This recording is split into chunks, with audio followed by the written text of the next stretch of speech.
Hello বন্ধুরা, আসসালামু আলাইকুম। আমার চ্যানেলে আরও একবার স্বাগত। আজকে আপনাদের আবারও নিয়ে আসলাম করলার পদ্ধতিতে। আমার যে দ্বিতীয় মাছাটি রয়েছে, দ্বিতীয় মাছের করলার কী অবস্থা, দ্বিতীয় মাছায় কীরকম করলা রয়েছে সেই ভিডিও আপনাদের মাঝে আমি দিব। আপনারা দেখতে পাচ্ছেন এটা হচ্ছে আমার করলার প্রজেক্ট। আমার এইদিকে 42টি গাছ রয়েছে। এটা হচ্ছে আমি অনেক আগে রোপণ করেছিলাম। এইদিকে 42টি গাছ রয়েছে। এটি হচ্ছে আমি এই মাছার থেকে এই মাছা কমপক্ষে 15-20 দিন পরে আমি রোপণ করেছি। এখন অলরেডি আমি এই মাছা থেকে পুরো দমে হারভেস্ট করতেছি। যেহেতু এই মাছের বয়স হয়ে গেছে প্রায় 60 দিনের মতো হয়ে গেছে, 160 দিনের মতো হয়ে গেছে।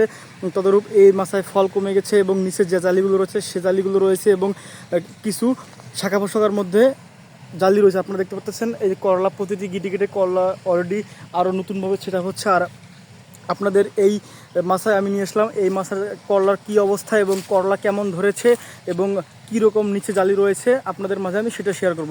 আপনারা জানেন যে আমার এখানে টোটালি 84টি গাছ রয়েছে। আমি অনেক দিন থেকে ফল হারভেস্ট করতেছি। আপনারা দেখেন যে গাছের চেহারা, গাছের কন্ডিশন মাশাআল্লাহ 100 গাছে কোনো ছত্রাক নাই। যেহেতু সম্পূর্ণ মাথা ফিল আপ হয়ে গেছে সেহেতু দু একটি পাতা দেখা যাচ্ছে লালচে রং ধারণ করেছে, সেগুলো হচ্ছে বয়স্ক পাতা। আপনারা দেখেন যে বয়স্ক পাতা ছাড়া গাছের যে শাখা পোশাকা রয়েছে তথা আগাল বা ডোগা রয়েছে, এই ডোগার মধ্যে কোনো ধরনের ছত্রাকজনিত সমস্যা চোখে পড়তেছে না। আপনারা দেখেন যে এখন যদি আপনাদের আমি নিচে নিয়ে যাই, নিচে কীরকম করলা ঝুলতেছে এবং আপনাদের যদি দেখাই যে গাছের চেহারা, গাছের কালার, পাতার কালার মাশাআল্লাহ 100 কোনো রোগ বলাই নাই। আপনি চলেন আপনাদের আমি নিচে নিয়ে যাই। আপনারা দেখেন যে এটা হচ্ছে আমার লাল তীরের টিয়া। আমি এখানে লাল তীরের টিয়া করলা রোপণ করেছি। আপনারা দেখেন যে নিচে কীরকম করলা ঝুলতেছে মাশাআল্লাহ। করলার সাইজ, করলার গেট আপ মাশাআল্লাহ 100। আপনারা দেখেন যেদিকে তাকাবেন শুধু করলা আর করলা। আমি গতদিনে আপনাদের একটি ভিডিও দিয়েছিলাম যে আমার এই মাসায় একটি করলা হয়েছে 17 ইঞ্চি। আমি যদি প্রতিটি করলা মাপ দেই সর্বনিম্ন 15 ইঞ্চি 14 ইঞ্চি করে একটি করলা হবে। আর ওইটার দিকে দেখেন সর্বনিম্ন 500 গ্রাম এবং 600 গ্রাম হতে পারে। দেখেন আপনারা দেখেন করলা সাইজ, করলার গেট আপ, কালার মাশাআল্লাহ 100। আপনারা দেখেন যে প্রতিটি করলা 14 থেকে 15 ইঞ্চি অ্যাভারেজে হবে। আপনারা দেখেন প্রতিটি করলা 14 থেকে 15 ইঞ্চি অ্যাভারেজ হবে। কারণ দেখেন কী রকম করলা ঝুলতেছে, প্রতিটি করলার শাখা পোশাকের মধ্যে করলা আর করলা, শুধু করলা আর করলা। আপনার যেদিকে তাকাবেন শুধু করলা আর করলা। এটা হচ্ছে আমার দ্বিতীয় মাছা। এখানেও 42টি গাছ রয়েছে। আমার এটা হচ্ছে পুরান মাছা। আপনারা যদি আমি আমার পুরান মাছার নিচে নিয়ে যায় যে আমার পুরান মাছা এখনও কীরকম করলা ঝুলতেছে, আপনারা যেদিকে তাকাবেন এখনও শুধু লম্বা লম্বা করলা ঝুলতেছে। যেহেতু গাছের বয়স প্রায় 160 দিনের মতো হয়ে গেছে সেহেতু একটু ফল কমই হবে এখন। কারণ আপনার শাখা পোশাকের মধ্যে যে ফলগুলো রয়েছে সে ফলগুলোই বের হবে। আর যদি নতুন করে ফল সেটা হয় তাহলে আলহামদুলিল্লাহ, আর যদি না হয় আমি এই মাছায় কী দিব অবশ্যই আপনাদের সাথে শেয়ার করব। আপনারা দেখেন যে এটা হচ্ছে আমার পুরান মাছা। এখানে 42টি গাছ রয়েছে। এটা হচ্ছে লাল তীরের টিয়া।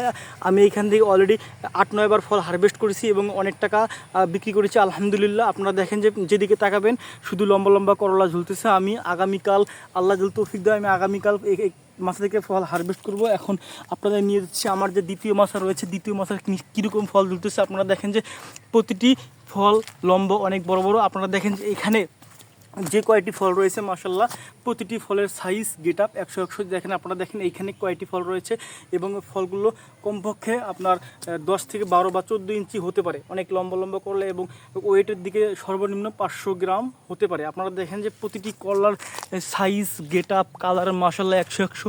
দেখেন আপনারা দেখেন যে এটা হচ্ছে লাল তীরের টিয়া জাত। আমি এখানে লাল তীরের টিয়া রোপণ করেছি। আমাদের এদিকে লম্বা করলার চাহিদা বেশি, তাই আমরা লম্বা করলা এদিকে রোপণ করে থাকি। আপনারা দেখেন যে কী পরিমাণ করলা ধরেছে, শুধু করলা আর করলা। যেদিকে তাকাবেন শুধু করলা আর করলা। আর মাছি পোকা, অবশ্যই মাছি পোকা সবার প্রতিটি 2-1টি রয়েছে। কারণ আপনার যতইভাবে যে কোনোভাবে মাছি পোকা তাড়ান না কেন অবশ্যই আপনার প্রতিটি মাছি পোকা আক্রমণ করবে। আপনারা যেভাবে জৈবিকভাবে বলেন আর রাসায়নিকভাবে বলেন কিন্তু একটু নিয়ন্ত্রণ করা যায় এটাই। আপনারা দেখেন যেদিকে তাকাবেন শুধু করলা আর করলা। এটা হচ্ছে লাল তীরের টিয়া।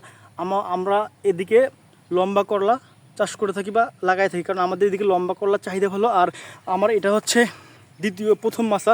প্রথম মাছায় মাশাআল্লাহ অনেক ফল এখনও রয়েছে। আমি আগামীকাল হারভেস্ট করব। অবশ্যই আমি যদি সময় পাই অবশ্যই আপনাদের হারভেস্টের ভিডিও দেবো। আমি আগামীকাল কত মন বা কত কেজি করলা হারভেস্ট করতে পারি। আপনারা যে যেখান থেকে আমরা ভিডিও দেখছেন আপনাদের সবাইকে জানাই অনেক অনেক ধন্যবাদ। এবং আপনারা যেভাবে সাপোর্ট দিচ্ছেন সেভাবে সাপোর্ট দিয়ে গেলে আমি আপনাদের মাঝে নতুন নতুন ভিডিও নিয়ে আসবো ইনশাল্লাহ। আর আমার ভিডিও দেখে আপনারা যদি ভালো লাগে তাহলে আমারও ভালো লাগবে। আর আপনারা যেখান থেকে যে প্রজেক্ট করেছেন বা প্রজেক্ট করবেন আপনারা অবশ্যই কমেন্ট বক্সে জানাই যাবেন। আর এতক্ষণ আমার ভিডিও দেখার জন্য আপনাদের অসংখ্য ধন্যবাদ। আসসালামু আলাইকুম।